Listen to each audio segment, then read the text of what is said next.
A bastion fort, a type of trace Italian, literally, Italian outline, is a fortification in a style that evolved during the age of gunpowder when the cannon came to dominate the battlefield. It was first seen in the mid-15th century in Italy. Some types, especially when combined with ravelins and other outworks, resembled the related star forts of the same era. The design of the fort is normally a pentagon or hexagon with bastions at the corners of the walls. These outcroppings allowed fire along the curtain from positions protected from direct fire. Many bastion forts also feature cavaliers, which are raised secondary structures based entirely inside the primary structure. Origins. Their predecessors, medieval fortresses, were usually placed on high hills. From there, arrows were shot at the enemies, and the higher the fortress was, the further the arrows flew. The enemy's hope was to either ram the gate or climb over the wall with ladders and overcome the defenders. For the invading force, these fortifications proved quite difficult to overcome, and accordingly, fortresses occupied a key position in warfare. Passive ring-shaped, enceinte, fortifications of the medieval era proved vulnerable to damage or destruction by cannon fire, when it could be directed from outside against a perpendicular masonry wall. In addition, an attacking force that could get close to the wall was able to conduct undermining operations in relative safety, as the defenders could not shoot at them from nearby walls. In contrast, the Bastion Fortress was a very flat structure composed of many triangular bastions, specifically designed to cover each other, and a ditch. In order to counteract the cannonballs, defensive walls were made lower and thicker. To counteract the fact that lower walls were easier to climb, the ditch was widened so that attacking infantry were still exposed to fire from a higher elevation, including enfilading fire from the bastions. The outer side of the ditch was usually provided with a glacis to deflect cannonballs aimed at the lower part of the main wall. Further structures, such as ravelins, tinails, hornworks, or crownworks, and even detached forts could be added to create complex outer works to further protect the main wall from artillery, and sometimes provide additional defensive positions. They were built of many materials, usually earth and brick, as brick does not shatter on impact from a cannonball as stone does. Bastion fortifications were further developed in the late 15th and early 16th centuries primarily in response to the French invasion of the Italian peninsula. The French army was equipped with new cannon and bombards that were easily able to destroy traditional fortifications built in the Middle Ages. Star forts were employed by Michelangelo in the defensive earthworks of Florence, and refined in the 16th century by Baldassare Peruzzi and Vincenzo Scamozzi. The design spread out of Italy in the 1530s and 1540s. It was employed heavily throughout Europe for the following 3 centuries. Italian engineers were heavily in demand throughout Europe to help build the new fortifications. The late 17th century architects Menno van Cohoorn and especially Vauban, Louis XIV's military engineer, are considered to have taken the form to its logical extreme. Fortresses, acquired ravelins and redoubts, bonnets and lunettes, tinails and tinaillons, counterguards and crownworks and hornworks and covettes and fosbrays and scarps and cordons and banquettes and counterscarps. The star-shaped fortification had a formative influence on the patterning of the Renaissance ideal city. The Renaissance was hypnotized by one city type which for a century and a half from Filariti to Scamozzi was impressed upon all utopian schemes. This is the star-shaped city. In the 19th century, the development of the explosive shell changed the nature of defensive fortifications. Elvas, in Portugal, is considered by some to be the best surviving example of the Dutch school of fortifications. Slopes. When the newly effective maneuverable siege cannon came into military strategy in the 15th century, the response from military engineers was to arrange for the walls to be embedded into ditches fronted by earthen slopes so that they could not be attacked by destructive direct fire, and to have the walls topped by earthen banks that absorbed and largely dissipated the energy of plunging fire. Where conditions allowed, as in Fort Manuel in Malta, the ditches were cut into the native rock, and the wall at the inside of the ditch was simply unquarried native rock. As the walls became lower, they also became more vulnerable to assault. Deadzone. Worse yet, the rounded shape that had previously been dominant for the design of turrets created dead space, or dead zones, see figure, which were relatively sheltered from defending fire, because direct fire from other parts of the walls could not be directed around the curved wall.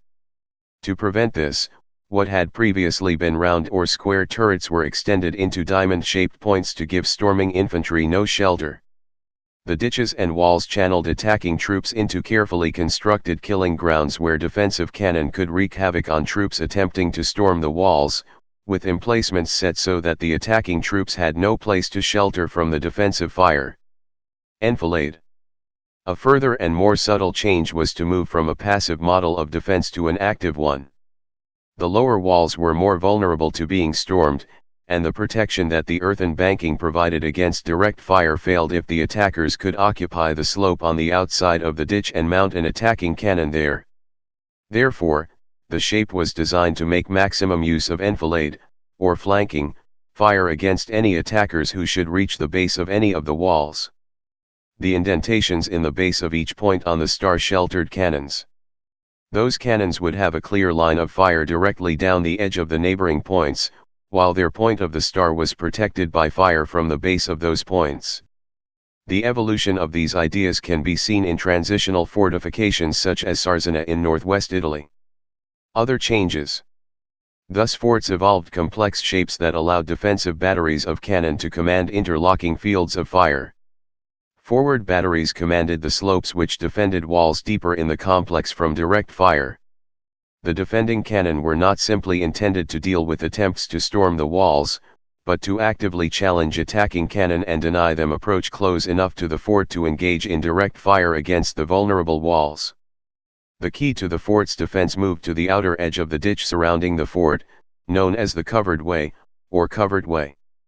Defenders could move relatively safely in the cover of the ditch and could engage in active countermeasures to keep control of the glacis, the open slope that lay outside the ditch, by creating defensive earthworks to deny the enemy access to the glacis and thus to firing points that could bear directly onto the walls, and by digging counter mines to intercept and disrupt attempts to mine the fort walls. Compared to medieval fortifications, forts became both lower and larger in area, providing defense in depth, with tiers of defenses that an attacker needed to overcome in order to bring cannon to bear on the inner layers of defenses. Firing emplacements for defending cannon were heavily defended from bombardment by external fire, but open towards the inside of the fort, not only to diminish their usefulness to the attacker should they be overcome, but also to allow the large volumes of smoke that the defending cannon would generate to dissipate. Fortifications of this type continued to be effective while the attackers were armed only with cannon, where the majority of the damage inflicted was caused by momentum from the impact of solid shot. Because only low explosives such as black powder were available, explosive shells were largely ineffective against such fortifications. The development of mortars, high explosives, and the consequent large increase in the destructive power of explosive shells and thus plunging fire rendered the intricate geometry of such fortifications irrelevant. Warfare was to become more mobile. It took, however, many years to abandon the old fortress thinking. Construction. There were huge costs involved in creating the fortifications, with Amsterdam's 22 bastions costing it 11 million florins and Siena in 1544 bankrupting itself to pay for its defenses. As such, they were often improvised from earlier defenses. Medieval curtain walls were torn down, and a ditch was dug in front of them. The earth used from the excavation was piled behind the walls to create a solid structure. While purpose-built fortifications would often have a brick fascia because of the material's ability to absorb the shock of artillery fire, many improvised defenses cut costs by leaving the stage out and instead opting for more earth. Improvisation could also consist of lowering medieval round towers and infilling them with earth to strengthen the structures. It was also often necessary to widen and deepen the ditch outside the walls to create a more effective barrier to frontal assault and mining. Engineers from the 1520s were also building massive, gently sloping banks of earth called glacis in front of ditches so that the walls were almost totally hidden from horizontal artillery fire. The main benefit of the glosses was to deny enemy artillery the ability to fire point blank.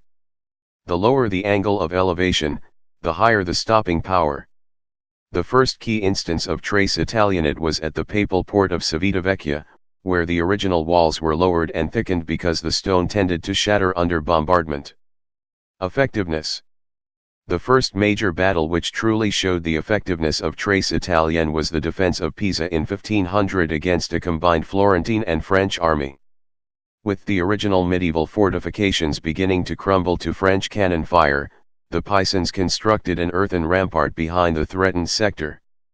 It was discovered that the sloping earthen rampart could be defended against escalade and was also much more resistant to cannon fire than the curtain wall it had replaced. The second siege was that of Padua in 1509. A monk engineer named Fra Giocondo, trusted with the defense of the Venetian city, cut down the city's medieval wall and surrounded the city with a broad ditch that could be swept by flanking fire from gun ports set low in projections extending into the ditch. Finding that their cannon fire made little impression on these low ramparts, the French and Allied besiegers made several bloody and fruitless assaults and then withdrew. The new type of fortification also played a role in the numerous Mediterranean wars, slowing down the Ottoman expansion. Although roads had been partially upgraded to the new type of fortifications after the 1480 siege, it was still conquered in 1522, nevertheless it was a long and bloody siege, and the besieged had no hope of outside relief because the island was close to the Ottoman power base and far from any allies. On the other hand, the Ottomans failed to take Corfu in 1537 in no small part because of the new fortifications, and several attempts spanning almost 2 centuries, another major one was in 1716, also failed. 2 star forts were built by the Order of St. John on the island of Malta in 1552, Fort St. Elmo and Fort St. Michael. Fort St. Elmo played a critical role in the Ottoman siege of 1565 when it managed to hold out heavy bombardment for over a month. Eventually it fell, but the Ottoman casualties were very high, and it bought time for the relief force which arrived from Sicily to relieve the rest of the besieged island. The Star Fort therefore played a crucial and decisive role in the siege. After the fall of Venice to Napoleon, Corfu was occupied in 1797 by the French Republican armies. The now ancient fortifications were still of some value at this point. A Russian-Ottoman-English alliance led at sea by Admiral Ushakov and with troops sent by Ali Pasha retook Corfu in 1799 after a 4-month siege, when the garrison led by General Louis-François Jean Chabot, being short of provisions and having lost the key island of Vido at the entrance of the port, surrendered and was allowed passage back to France. Role in the Military Revolution. According to Geoffrey Parker in his article, The Military Revolution 1560–1660, A Myth, the appearance of the Trace Italien in early modern Europe, and the difficulty of taking such fortifications, resulted in a profound change in military strategy. Most importantly, Parker argued, an increase in army sizes necessary to attack these forts. Wars became a series of protracted sieges, Parker suggests, and open pitch battles became irrelevant in regions where the Trace Italien existed. Ultimately, Parker argues, military geography, in other words, the existence or absence of the Trace Italien in a given area, shaped military strategy in the early modern period. This is a profound alteration of the military revolution thesis originally proposed by Michael Roberts in 1955. Parker's emphasis on the fortification as the key element has attracted substantial criticism from some academics, such as John A. Lynn and M.S. Kingra, particularly with respect to the claimed causal link between the new fortress design and increases in army sizes during this period. Obsolescence. In the 19th century, with the development of more powerful artillery and explosive shells, star forts were replaced by simpler but more robust polygonal forts. In the 20th century, with the development of maneuverable tanks and aerial warfare during and after the First World War, fixed fortifications became and have remained less important than in previous centuries. Please subscribe and thanks for watching.